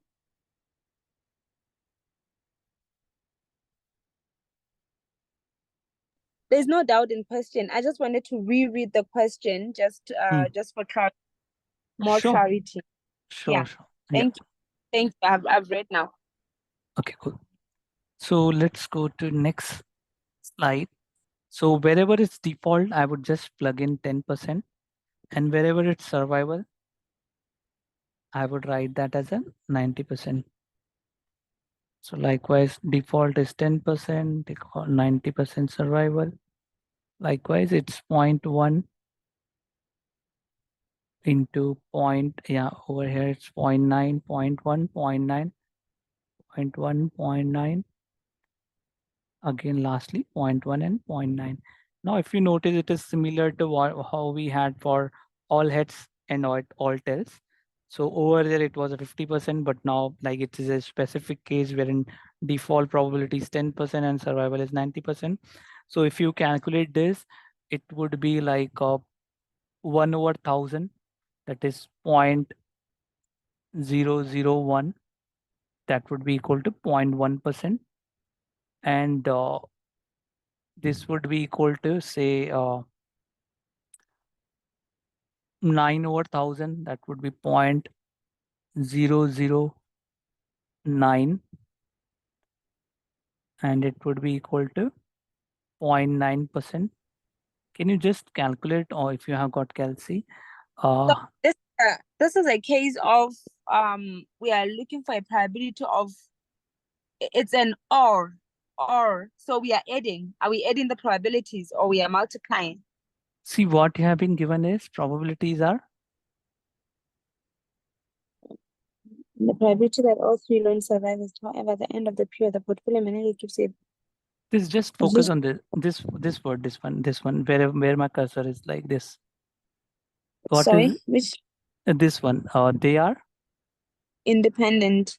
when you have given that events are independent, it's a multiplication. Because the events are independent, that's why you will multiply. Firstly, your events are independent, defaults are independent, that's why you are multiplying. And when I want to understand what is the probability that all three defaults, so I would multiply 0.1 into 0.1 into 0.1. So that would be equal to, so like 1 over 1000. If I just, if I were to show you this 0.1 into 0.1 into 0.1, if I just get rid of this decimal, it would be upon 10, upon 10, upon 10. Eventually it's 1 over 1000. That is 0.001, and which is equal to 0.1%. Similarly, like 9 over 1000, that would be 0.9%. And over here, it's like, let's go in. So there are two, like if I were to underline this, just give me a moment. So over here, there are two defaults. So see, till here, we need the information. Rest may not, just, we are just doing the rest for understanding the probability distribution. But to answer the question, we just need these two probabilities. I'll tell you why. But let me just first, so over here, there are two defaults. So this one over here also two defaults. So this multiplication outflow would be same 0.9%. And likewise, over here also there are two 10% and 190% similar to this. And any other case, rest are 2.90%, matlab twice survival and once default. So we will multiply that. But for these one, I can directly write that it's 0.9%. Let me just multiply because I mean, instead of doing mistake, identifying mistake at a later stage, let me just do it multiplication over here. Yeah, it's correct.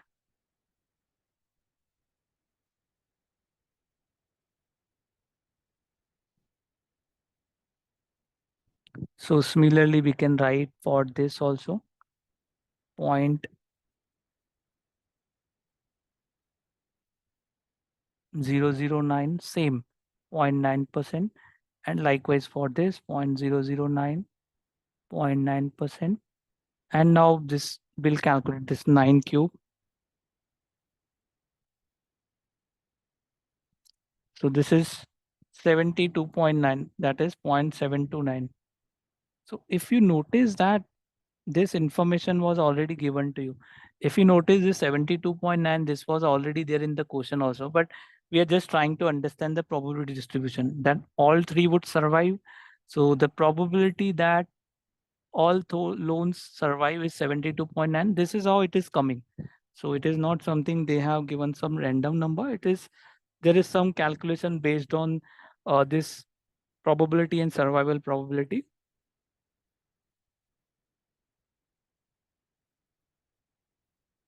And this one is 0.081, that is 8.1%. And likewise, this would be because 2 times 90% and 1 times 10%, this 0.081, that is 8.1%. Likewise for this also. Are we clear till this point?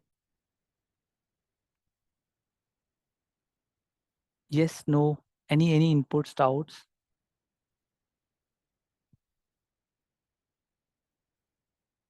Okay, so this is, see, what now what we have to calculate is probability that third also defaults given two have defaulted.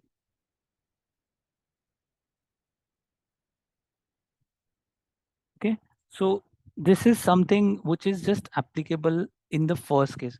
So probability that third defaults given your two have already defaulted, this is the only possible outcome that we are looking for. So it is 0.1%.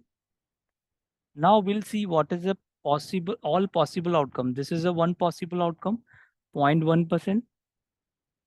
Because in this case, two defaulted, third also defaulted, but there is another possibility that two defaulted, but another survived. So this is a total probability, so 0.9%. So if you just add these up, 0.1% divided by how much this would be, this is 1%. So if we calculate this, I think bit tricky. So it is 1/10. Yeah, so it would be 1/10, that is 10%. So your actual probability is for this one is 10%. This is something which you need to, interpreting the question is very important. The third defaults given two have already defaulted is, this is a outcome that we are interested in. We are trying to understand this probability, but all possible outcomes in this case are this. These are the two scenarios where first two have defaulted and we are interested in this, but total probability, there are total there are two outcomes wherein our initial outcome may happen, like initially how we had for C. Sure. Yeah, tell me.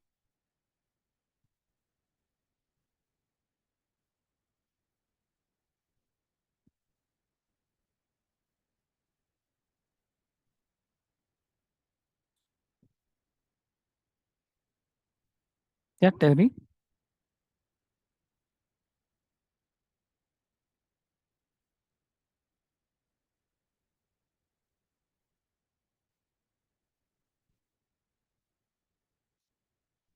I mean, you want me to go more earlier slides, or this is a slide that you're looking for?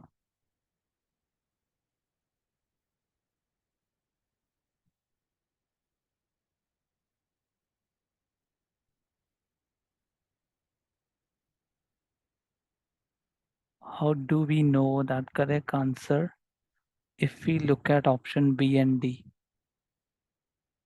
Okay, see, B is 0.1% and D is 10%. So if you are told that what is the probability that all three bond default? No problem. Let me explain. So what is the probability? So if you are asked that what is the probability all three defaults, then it's 0.1%. Then it would be B. All three defaulting probability is B. Whereas if you are asked that what is the probability that third will also default, given two have defaulted. Two have defaulted is also somewhere here also. So this scenario also may impact.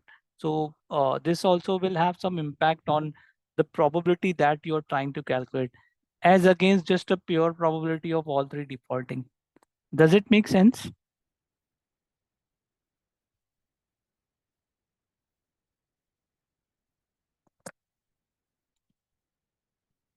Okay, cool. Let's move ahead. So this was about the probability distribution, one numerical. In exam, usually this, most welcome. Usually this kind of questions are asked.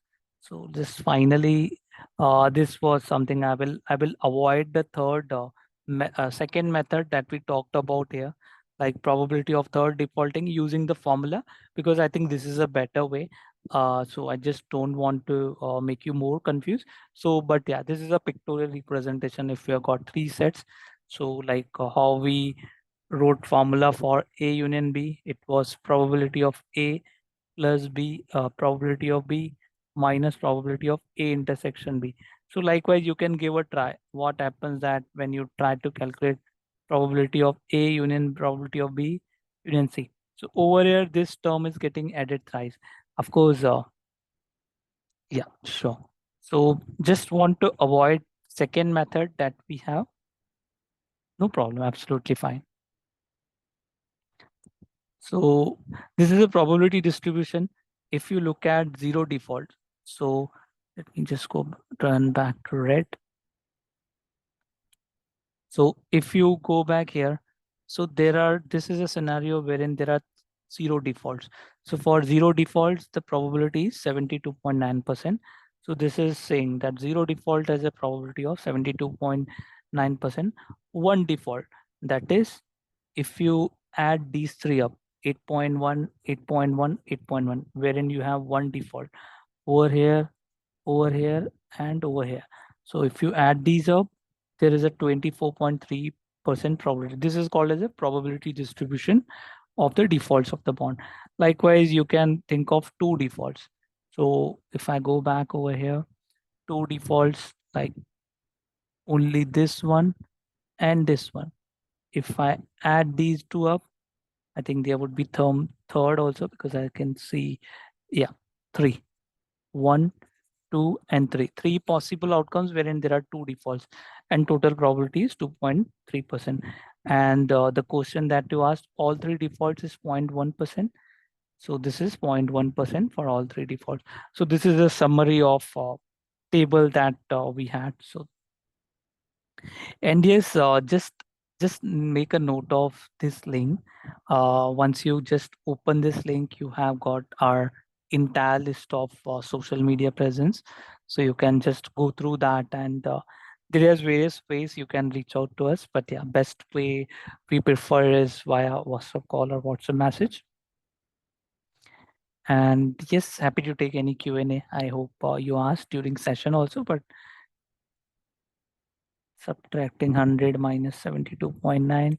Let me just go back.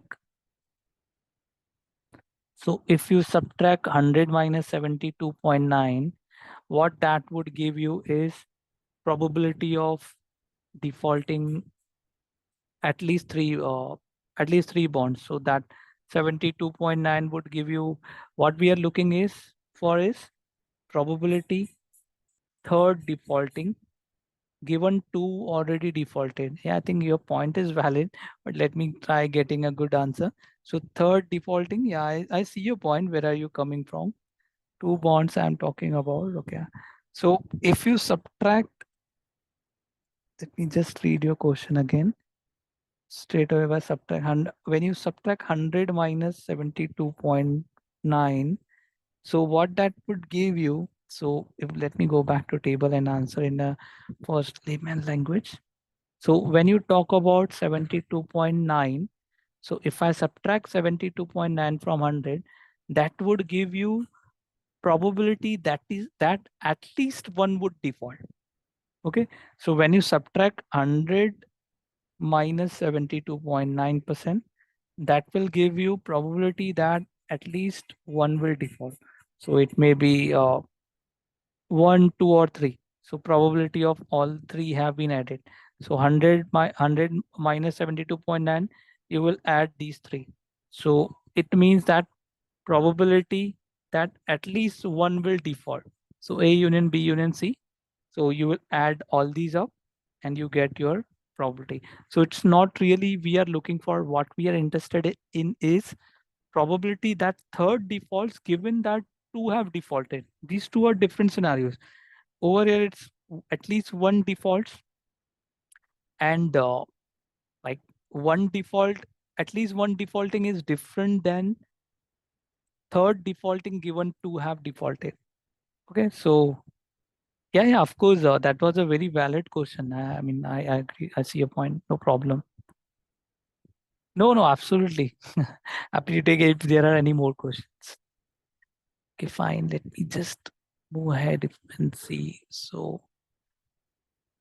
yeah, I think you already subscribed. So happy to take if there are any more questions. Otherwise, we are good to wrap up today's session. You can always reach out to us over WhatsApp, and feel free to post your doubts in the group. And just on this thing, if you got any customized requirement, please reach out to our team. They would be happy to help you out. Okay.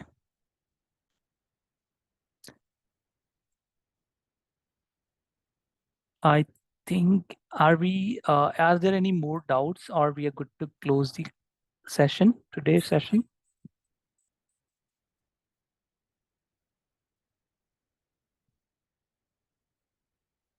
You're most welcome. Anything else from, I think you got dropped off in between? Okay, cool. Good from Shruti's side. Okay. Okay, if there are no more questions, I'm just stop recording and ending the session. And if you've got any more doubts, please post in our WhatsApp group. Team is very I mean, they have a very close eye on the queries that are being asked in the group. So we would be happy to help you out with that. Yeah, I think I mean, I asked multiple times. If there are no questions, are there any questions for me to take? Okay, I'm sorry. I got disconnected as we were doing the question, but I screenshotted, so I'll just try to follow through from what you did. So did you follow? I mean, it just like, if I were to summarize, third bond defaulting if 2 have already defaulted. So this is a outcome that we are interested in. That's why it is in a denominator. And probability where 2 have defaulted, and third one, this is a total sample space. So for this 1 and 2, you can think of our set S in our sample space that we talk about, and we are interested in probability of A. So this is something which you can think of A. So probability of A is in numerator 0.1%, and total probability sample S has is 0.1% plus 0.9%, that is 1%, and that is 10%. And that's why our main answer was 10%. And there was one more doubt asked, that why not 0.1%? Because 0.1% is something which is just a unconditional probability that all 3 bonds default. And if you want to calculate conditional probability that 2 defaulted and third also defaulted, it is, you can think of row 1 as a set A, And if I add these two, row 1 and 2, you can think of set S. So how we did in our case, probability of A over probability of S. So in this case also, probability of A is 0.1%, and in denominator, it's 0.1% plus 0.9%. And after that, we plotted this distribution. If you look at all this SSS, the probability of that is 72.9%. So no default, that means X is equal to 0. No default, that is 0, has a probability of 72%. One default has a probability of 24.3%. You can just consider this 8.1%, 8.1%, because there are one default. So 1D, 8.1%. Over here also 1D and 1D. So that's why it is 24.3%. And it is like for two bonds, two defaults, you can just consider the rows wherein there are two defaults, this one, and this one. So like this, and this. You can add 0.9, 0.9, and 0.9. It's like 2.7%. That's what you see, 2.7%. Likewise for all three defaulting, it's 0.1%. So 0.1%.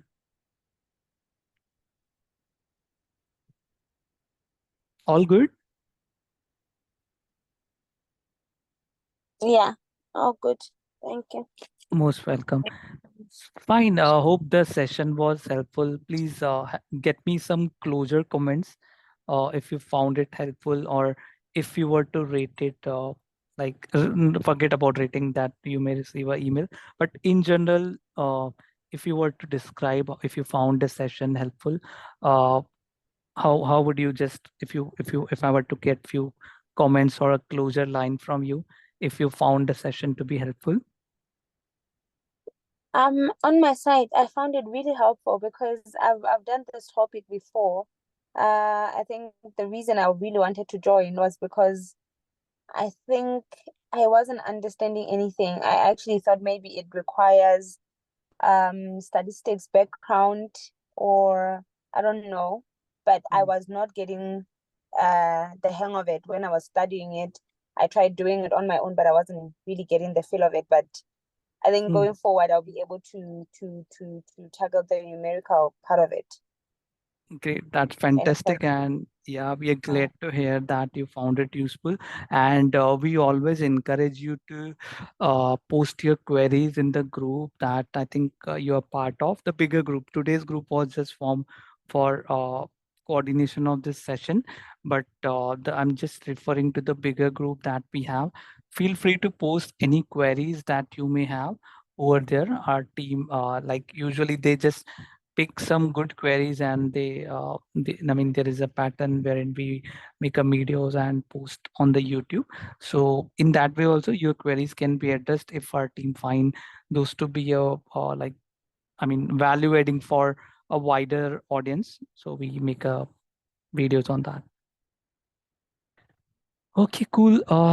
Thank you for joining, and yes, stay connected with our YouTube channel and other social media links, and have a nice evening.